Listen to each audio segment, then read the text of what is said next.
On कर लीजिए। ठीक है, अब है कि इंसेफ्लाइटिस क्या है और इंसेफेलोपैथी क्या है। तो इंसेफ्लाइटिस है कि ब्रेन के अंदर ब्रेन का एंकाइमा में इंफेक्शन हो जाएगा, तो इंसेफ्लाइटिस, उसके वजह से जो सूजन होगा हम इंसेफ्लाइटिस कहेंगे।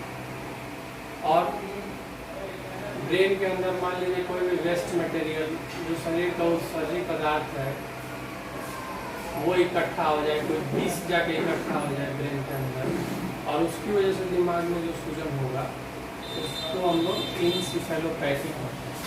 ठीक है,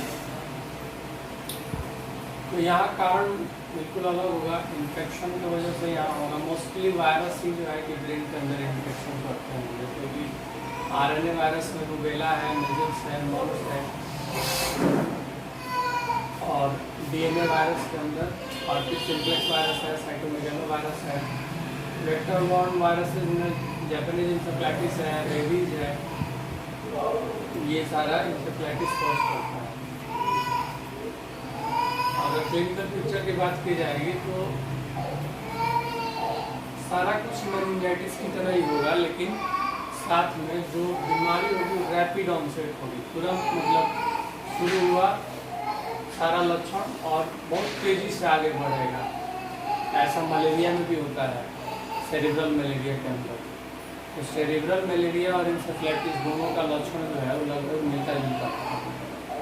दोनों में बहुत तेज़ी से बुखार आएगा, हाई ग्रेड फीवर होगा, ज़्यादा लग के बुखार आएगा, और धीरे धीरे बच्चा बेहोशी में जाने लगेगा, हड़बड़ बोलने लगेगा, उसका जीसीएस क्या होगा, कम होने लगेगा।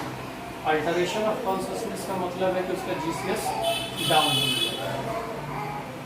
जीसीएस जैसे हमने देखा था कि जीसीएस हम कैसे स्कोरिंग करते हैं, इसमें आई ओपनिंग अगर बच्चा अपने आप कर रहा है तो 4 नंबर देते हैं, बोलने पे नाम पुकारने पे अगर आँख खोल रहा है तो 3 नंबर दिया जाएगा, उसको दर्द देने पे अगर आँख खोल रहा है तो 2 नंबर, और कुछ भी करने पे आँख ना खोले तो 1 नंबर। ऐसे ही मोटर रिस्पॉन्स के लिए अगर कहे अनुसार जैसा कहा जाए वैसा हाथ पैर चलाए तो 6 नंबर, और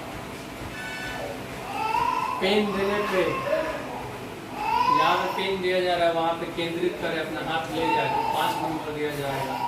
दर्द देने पर अगर अपने हाथों को या पैरों को जिन अंग में दर्द दिया जा रहा है अंगों को झटके तो 4 नंबर, हाथ पैर सिकोड़ के रखे तो 3 नंबर, हाथ पैर फैला कर रखे तो 2 नंबर, और कोई प्रतिक्रिया नहीं है तो 1 नंबर। इसी तरीके से वर्बल रिस्पॉन्स में बच्चा अगर चौकन्ना है तो 5 नंबर, बातचीत में भ्रमित बातचीत कर रहा है तो 4 नंबर, उल्टा सीधा शब्द बोल रहा है 3 नंबर, ना समझने योग्य भाषा बोल रहा है 2 नंबर, कोई प्रतिक्रिया नहीं दे रहा है 1 नंबर। तो ये अल्टरेशन ऑफ कॉन्शियसनेस मतलब उसकी चेतनता जो है, चेतना का हरण होगा, चेतना उसकी कम होती जाएगी, तो ग्लासगो-कोमा स्केल में बच्चा क्या होगा, धीरे धीरे नीचे की तरफ डाउन होने लगेगा।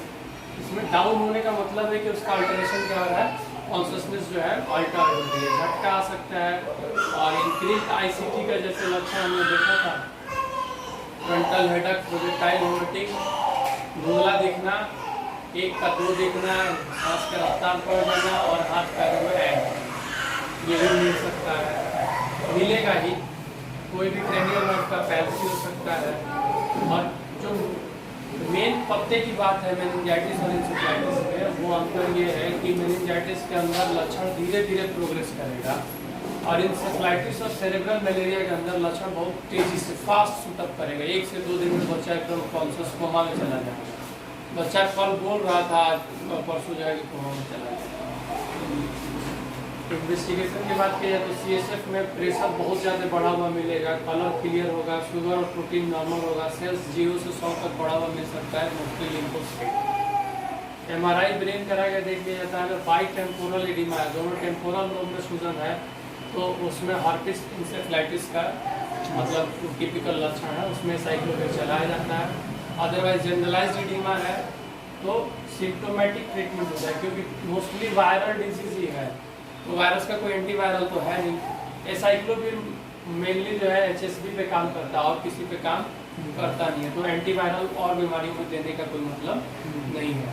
और इंसेफ्लाइटिस मुख्य तौर पे वायरल डिजीज है, वायरसों की वजह से होता है। तो वायरस के लिए एंटीवायरल है नहीं एसाइक्लोविर छोड़ के, और एसाइक्लोविर काम करेगा किसमें, HSV में। तो अगर MRI में हर्पीज इंसेफ्लाइटिस का लक्षण बाइटेम्पोरल एडिमा दिख रहा है तो एसाइक्लोविर चलेगा, नहीं तो सपोर्टिव ट्रीटमेंट हो जाएगा। मलेरिया है तो मलेरिया। इसी से मिलता जुलता शब्द है इंसेफेलोपैथी। तो ये इंसेफ्लाइटिस से कंफ्यूज नहीं होना है। इंसेफ्लाइटिस में अंदर कीटाणु है, उसकी वजह से सूजन है। इंसेफ्लोपैथी में अंदर वेस्ट मटेरियल है, कूड़ा कचरा बढ़ गया या टॉक्सिन बढ़ गया, विष बढ़ गया, उसकी वजह से दिमाग में सूजन हो गया, उसको हम लोग इंसेफेलोपैथी कहते हैं। जैसे सबसे कॉमन है हमारे यहाँ बच्चा हाइपोक्सिया की वजह से बच्चा पैदा होकर रोया नहीं, हाइपोक्सिक, और उसकी वजह से उसके ब्रेन में ऑक्सीजन की कमी हुई, इस्कीमिक, और उसकी वजह से जो सूजन होता है हम लोग उसको इंसेफेलोपैथी कहते हैं। तो इंसेफेलोपैथी शब्द जहाँ है वहाँ बच्चा जो नहीं रोता है उसी को दिमाग में लाना है कि क्या होता है उसमें इन्फेक्शन थोड़ी होता है ब्रेन में।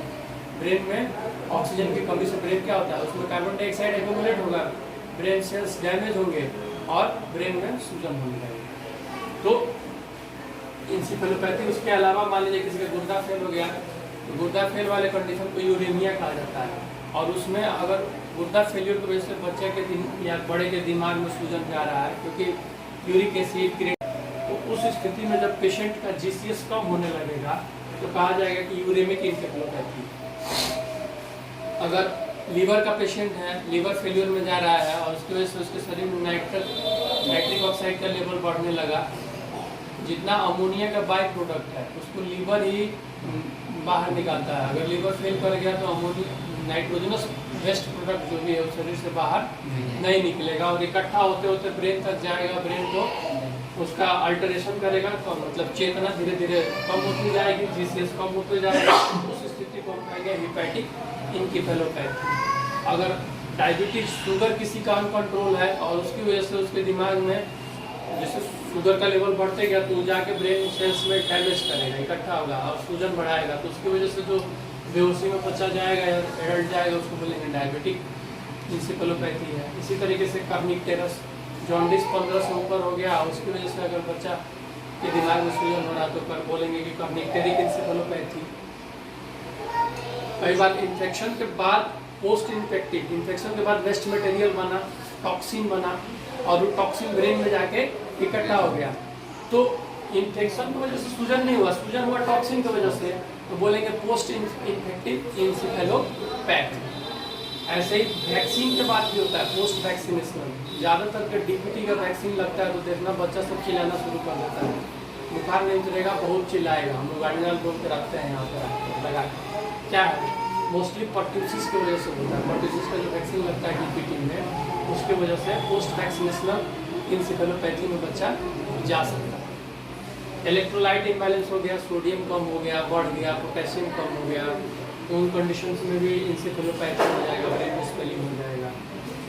टॉक्सिक मेटल मान लो आर्सेनिक है, लेड है, क्रोमियम है, इस सब का अगर किसी तरीके से बच्चे के शरीर में मात्रा बढ़ते जाए, ब्रेन में जाकर इकट्ठा होने लगे तो टॉक्सिक मेटल इंसेफेलोपैथी में बच्चा जा सकता है। इसी तरीके से इंसेक्टिसाइड खा ले, कीड़ी मारने वाली जितना खरपतवार नाशक दवा है उसको मारने वाला दवा खा ले, उसकी वजह से दिमाग में सूजन होगा तो इंसेक्टिसाइडल इंसेफेलोपैथी कहा जाएगा। अगर आप जिस कमरे में सोए हैं, मान लीजिए कि उसमें आग, अंगीठी या कोई भी किसी तरीके का, मान लीजिए कछुआ जला लिया और कमरा बंद कर दिए, तो क्या करेगा, कार्बन मोनोऑक्साइड को बढ़ा देगा और कार्बन मोनोऑक्साइड ब्रेन में जाएगा तो पैरालाइज कर देगा ब्रेन को, और उसकी वजह से कार्बन मोनोऑक्साइड पॉइजनिंग इंसेफेलोपैथी हो सकता है। तो ये अलग अलग कारण है इंसेफेलोपैथी का। तो इंसेफ्लाइटिस और इंसेफेलोपैथी में कंफ्यूज नहीं, बस इतना ही है। बाकी तो हमारा अब एक टॉपिक इसमें बचा ट्यूबरकुलर मेनिंजाइटिस, वो अलग से हम लोग पढ़ेंगे, TB का, ठीक है।